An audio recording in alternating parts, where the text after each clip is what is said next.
All right, Alexander, let's talk about what is going on with the Eurozone and its newest member starting on January 2026. Bulgaria will be adopting the euro. Big mistake. What a big mistake for Bulgaria. Well, Alexander, your thoughts? Real quick, the people are going to be crying.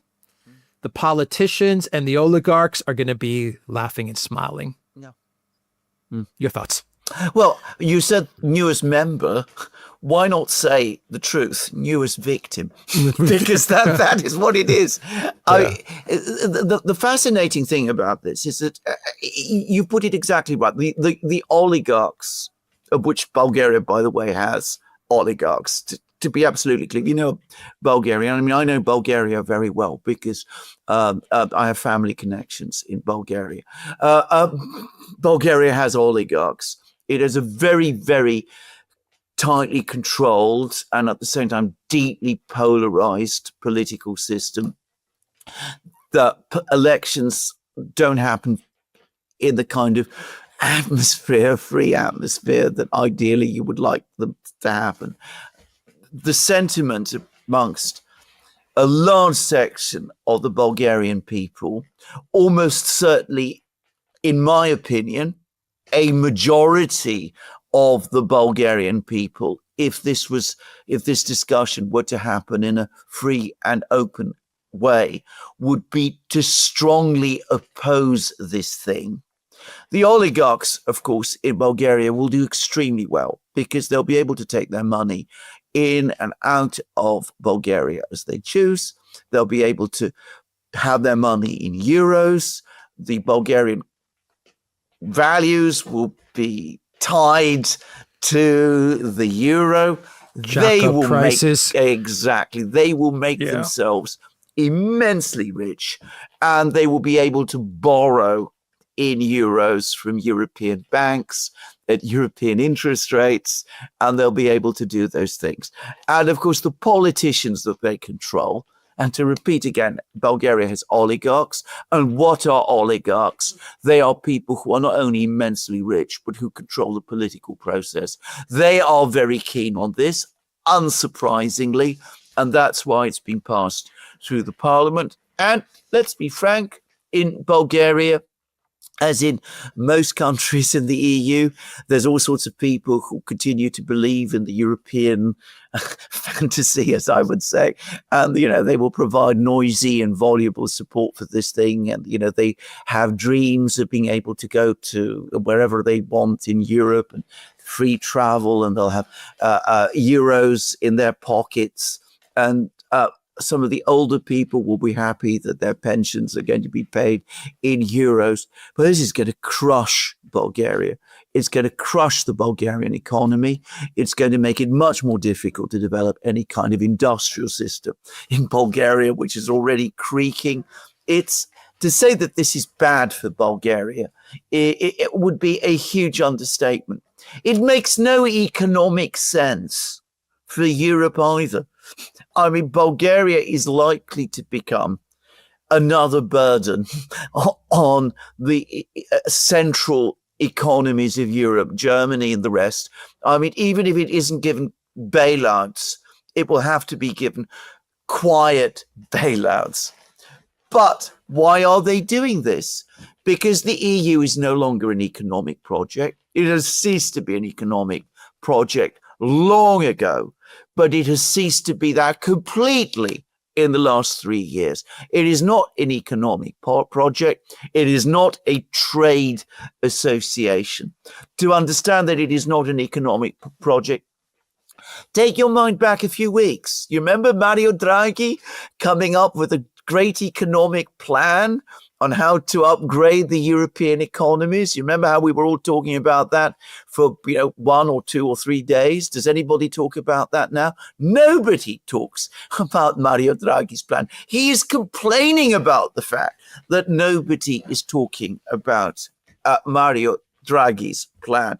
What they're talking about is dragging Bulgaria into the Eurozone because they need to control Bulgaria, because that's how you control a country, by controlling its currency, by controlling people's access to money, because they have this grand strategic project to make the EU a major power in the Black Sea and to drive the Russians out of the Black Sea. And they've even published it. They actually published their great plan about how they're going to push the Russians out of the Black Sea and make the Black Sea an EU lake. So there it is. Yeah, everything's going to get a hell of a lot more expensive in Bulgaria. Boy, oh boy, is it going to get very, very expensive. Trust me. Yeah, it's going to get very difficult to make a living, to eke out a living in Bulgaria once it goes to the euro. But it's a lock-in, isn't it? It's the European Union also locking in the country, taking over their sovereignty. There is no such thing as a sovereign country unless you control your currency. There's no such thing. No. You're not a sovereign country if you can't control your currency, if you can't print your currency, if you can't inflate, devalue, whatever. You're not a sovereign country once you give over your currency, and that is what Bulgaria is doing. So this means that whether Bulgaria likes it or not, whether the Bulgarian people like it or not, the Black Sea, this Black Sea project that Kaja Kallas outlined, it's going to happen. Bulgaria is going to play a significant role. It's going to backfire incredibly, but they don't care. And Bulgarians are going to be used as pawns in this geopolitical fantasy to control the Black Sea and to fight with Russia. And if they don't like it, Alexander, if they protest even a little bit, well, they're just going to shut off your freaking ATM machines. And the protest will last for about a day. Exactly. And I speak from experience. Absolutely. There you go. A Slav Orthodox country, historically very, very close to Russia, culturally, politically friendly to Russia. Many of the people in Bulgaria, as I know, still are. And not everybody is, but many, many people are. And as I said, this is now what it's going to find itself obliged to do. I mean, what is it? You could argue, one bank, the European Central Bank, one bank to rule them all, and in the darkness bind them. Yeah. So Romania is next, I guess? Absolutely, of course. That's exactly where it's going. That's exactly where it's going. And so just to end the video, what is the EU, what do you think the brilliant mind of Kaja Kallas, what do you think the strategy is for this Black Sea project? I mean, it's okay, so you're going to get Romania's next. You got Bulgaria now in 2026. Romania is going to be next. They're going to lock down Romania as well. Moldova is going to obviously play some sort of a part. How do you get this plan to control the Black Sea? How do you push this forward? And you're going to try and get Erdogan on side, right? To help you do the way Erdogan would want to play on side. Yeah, of course. I mean, he always plays his own games, which are very complicated. But I mean, he's equally likely to betray you as to work with you, and more likely than not, at some point he will, because Erdogan plays the Europeans like a violin. Frankly, he's probably telling them all kinds of things, and they'll do all sorts of deals with him. But I mean, the plan. What are the geniuses? What are the geniuses in Brussels and in NATO as well? Yeah. What do you think they're? How are they envisioning this? I mean, it looks like they're going to lose their chance of establishing bases in the Black Sea, in Ukraine. Oh, well, they've already set it all out. They're going to establish naval bases in Constanza, in Bulgaria. They've already talked about, railway lines and expanding port facilities and creating bases and all of that kind of thing, and shipyards. And they're going to project power into the Black Sea. That's what they fantasize. And no doubt they will be hoping that Erdogan will not only lend the support of the Turkish military to this project, but he'll probably allow more warships to transit into the Black Sea through the Dardanelles, maybe even get the Straits Convention modified in some kind of way. So, I mean, that's the plan. It is a complete fantasy. I mean, it is a complete idiocy. And of course, what benefit accrues to Europe from doing any of this. I mean, it only makes sense if you are obsessed with Russia and want to wage perpetual conflict against Russia. But the idea of militarizing the Black Sea, of all places, taking on the Russians there, is lunacy. But, since when did these people act with anything like rationality? They never have, and they never will. And, because for them, an endless conflict with Russia is their way to promote their geopolitical project in the EU. And ultimately, this is what this is all about. But as I said, it makes no geostrategic sense. It makes no economic sense. Without Ukraine, the whole idea of establishing great bases on the Black Sea makes no sense at all. Doesn't look as if they'll be able to have bases in Ukraine. The idea that Romania and Bulgaria can be substitutes is foolish. But what it will do is it will involve these countries in this geopolitical chess game, and it will provide even more opportunities for the EU centre to control their politics. Right. Just to make it clear, the EU is not looking at an expansion into Ukraine with this move. No. They're just looking to build up the bases in Romania and in Bulgaria so they can come along and they can say, okay, Turkey's a player in the Black Sea, Russia's a player in the Black Sea, but so are we. Well, yes. But I mean, this is a substitute for the loss of Ukraine. Right. Because the original idea, going back to 2013 and beyond, was that you get Ukraine into the EU and into NATO. You push the Russians completely out of the Black Sea. The neocons in the US, who are always much more forthright about these things, have openly spoken about it. You establish NATO bases in Crimea, in Odessa, and those sort of places, and then you drive the Russians out of the Black Sea completely.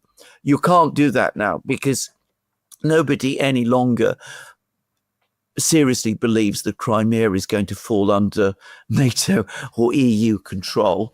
It is looking Istanbul plus, if that's on the basis upon which the war ends, which is the best Ukraine can hope for, would prevent bases being established in the Ukrainian Black Sea coast.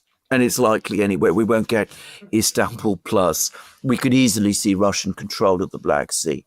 So we have to come up with this new plan, which is to establish bases in Bulgaria and Romania and to try to project power into the Black Sea in that way. And the ultimate idea is to choke off Russia's seaborne trade. So you already have a strong grip in the Baltic, because most of the countries in the Baltic are hostile to Russia and are members of all of the countries on the Baltic, apart from Russia itself, are hostile to Russia and are members of NATO and the EU. So you try to reproduce something like that in the Black Sea, which is actually much more important for Russian trade than the Baltic is. Yeah, but what's Russia's response? Russia looks at this, and obviously this is going to provoke a reaction from Russia, even from Turkey as well. I can't imagine Turkey looking on and liking the fact that the EU is trying to set up shop in the Black Sea. They must not be liking it. Let's talk about Turkey first, because this is where Erdogan is going to play one of his games. He's going to pretend to go along with this and get as much as he can from the EU. And they will probably give him quite a lot, or so he thinks. But ultimately, you are absolutely right. He does not want the EU in the Black Sea. As far as he is concerned, there are only two important powers in the Black Sea. One is Russia, which he may not like that, but that's the reality. And the other is Turkey. He certainly doesn't want the EU and the EU leaders, who he collectively despises, to establish a presence in the Black Sea. The Russians will, of course, be completely opposed to this, because this is straightforwardly directed at them. and they will be perfectly aware of these plans, and that will make them even more determined to keep the EU out of Ukraine. Now, there was a lot of talk, if you remember, back in April 2022 about in the original Istanbul agreement, that Russia would support Ukraine's entry into the EU. And there was discussion still about this way back a few weeks ago. But when the Russians met with the Ukrainians in Istanbul on the 2nd of June, the Russian memorandum said nothing about Russia backing Ukraine's EU entry.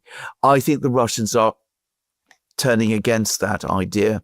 And of course, this plan will make them even more determined that about that. It will harden Russian positions on Ukraine's EU membership, with Russian officials like Lavrov openly saying now the EU is not an economic or trade association.